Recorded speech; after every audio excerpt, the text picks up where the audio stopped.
Okay, so here it is. Finally, after quite a number of years making videos, I've finally gotten around to showcasing my M1 Garand. Now, I purchased this back in 1994, August of 1994, and I originally purchased this for my dad. My dad was in the military, in the Army, from 1953 to 1955, right after the Korean conflict. As a matter of fact, he was drafted for the Korean conflict, but he didn't actually have to go overseas, which I'm definitely thankful for. The armistice, or the ceasefire, was, I guess, announced just, like I said, shortly before he was due to go overseas, so he didn't actually have to go overseas. He had his overseas shots and everything, so he was ready to deploy. But the strange thing about it is, he really didn't want it, to be honest with you. He said, well, I carried one for 2 years, so I've seen enough of them. And that was pretty much it. I kept it.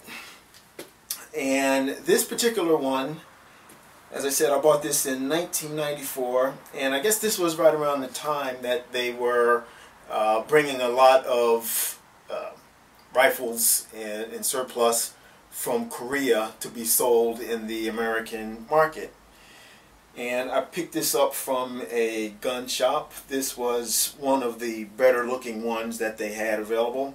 This one looks like it had a nice walnut stock on it, and the other ones had, they looked like birch. Some of them weren't even stained or dyed or anything like that, but this one looked like it actually had a walnut stock and forend on it.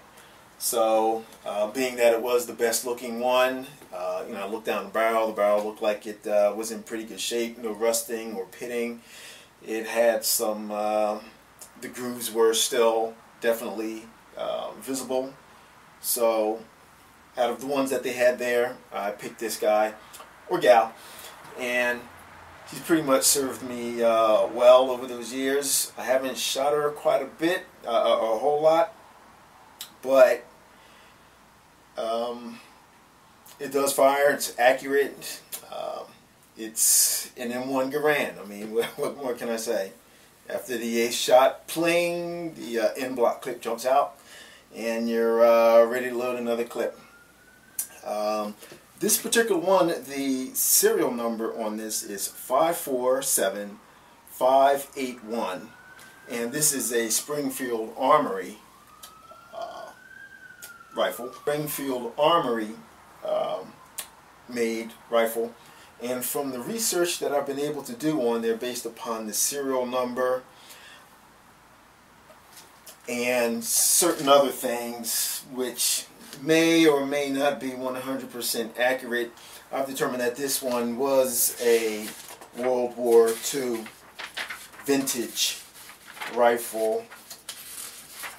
Let me see, I have quite a bit of, one of the reasons why I hesitated so long to do this, because I knew I had some information about collecting the M1 Garand. One was from a magazine called Surplus Firearms, that would be volume 4. And the other one was from Guns and Ammo, June 1994.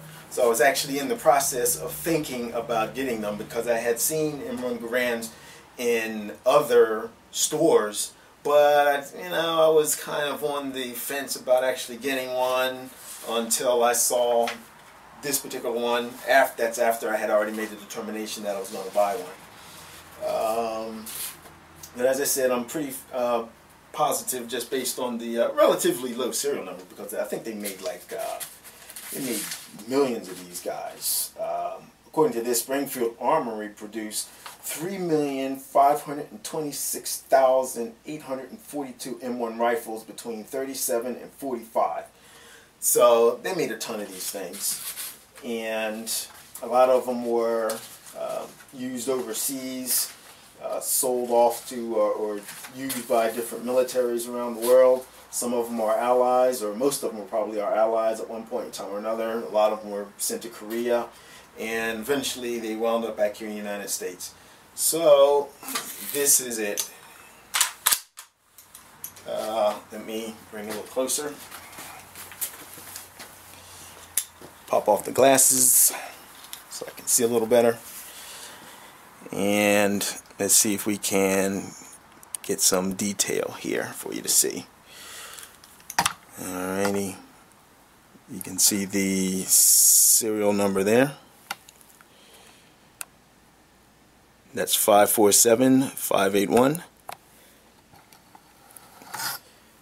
U.S. rifle, Cal 30 M1, Springfield Armory. And also based on not only the number but the actual location of some of the lettering on here, that will pretty much signify that this is a, let me see if I can get that so I can see.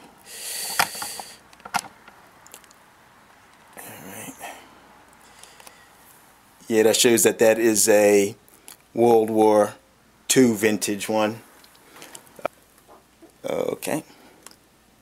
So from what I was able to determine from my information sheets, for the World War II vintage ones, the E and the 1 are actually offset a little bit. You can see that.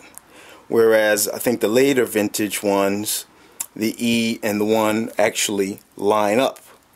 So that pretty much is another indicator, and also the low serial, the relatively low serial number, that this is something that was a World War II vintage rifle. The stock itself, no doubt, has been replaced. There are no cartouches on here to let you know exactly, or to give you any additional information on there. And the trigger guard has the opening on the back. That's another indicator that it's probably a World War II vintage. Although this may have been replaced, I cannot say for certain that it has been. But just going by the serial number, that's pretty much what I've been going on. Now, I can't really say that I bought it just for the collector's value for it. As I said, I am a collector, collect many things. I didn't actually purchase this specifically for me. It was meant for my dad. He didn't really want it, so I kept it for myself, as I said. And in the intervening years, I guess I've tried to read up a little more on these rifles. I knew about them because, I mean, who is not a firearms enthusiast without knowing about the M1 Garand? I mean, that's almost not possible. But in any case, as I said, I just wanted to showcase this, let you get a little better close-up looks at some of these things. As you see, the front sight is in good shape. There is a lot of pitting and such on the stock and the fore end, and there's also, you can see some fill at some place. It has a nice gloss to it though, so they did a fairly decent job of actually refinishing the stock. And as I said, it works well. Okay, thanks for watching, and let me know what you think about my showcasing of this M1 Garand. I've had it for quite a while, shot it quite a number of times, never any problems, fairly easy to disassemble, once you do it a couple times, and definitely a pleasure to shoot. It's a piece of American history, piece of firearm folklore, and definitely something that anybody who is a fan of either military rifles or just shooting in general, everybody should probably have at least one of these guys or gals in their collection. Okay, thanks for watching, and as I said, let me know what you think about my M1 Garand.